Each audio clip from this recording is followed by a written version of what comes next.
কি বলে মৃত মানুষের জন্য কান্না করলে তার আত্মা কষ্ট পায়, তার কবরে আযাব হয়। আমার স্বামী মারা গেছেন। আমি তার জন্য একা, একা কান্না করে দোয়া করি এবং কোন রকম বিলাপ বা আহাজারি করি না।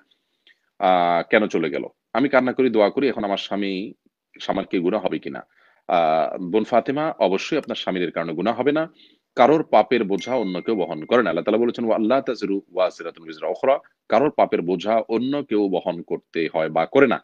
অতএব যে পাপ করবে সেই পাবে। আরেকজনকে তার জন্য শাস্তি দেওয়া হবে না। তবে হ্যাঁ, তার স্বামী বা জীবদ্দশায় যিনি মনে করেন যে তার মৃত্যুর পরে এরকম কোনো অনাচার করতে পারে, মানুষ আহাজারি করবে, আল্লাহর প্রতি আ অসন্তুষ্টিমূলক কথা বলবে, জামাকাপড় ছিঁড়বে, আঁচড়াআঁচড়ি করবে, যেগুলো আল্লাহর ফায়সালার প্রতি এক ধরনের বিদ্রোহ এবং বিক্ষোভের প্রকাশ ঘটায়।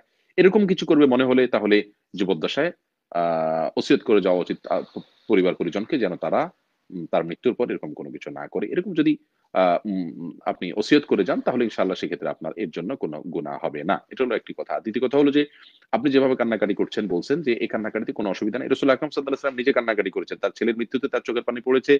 সাহাবা ইকরাম বলেছেন, "রাসূলুল্লাহ আপনিও কাঁদেন?" তিনি বললেন, "হ্যাঁ, অবশ্যই। এটা তো ভালোবাসার কারণে, বিরহের কারণে চোখের পানি আসে, আসবেই।"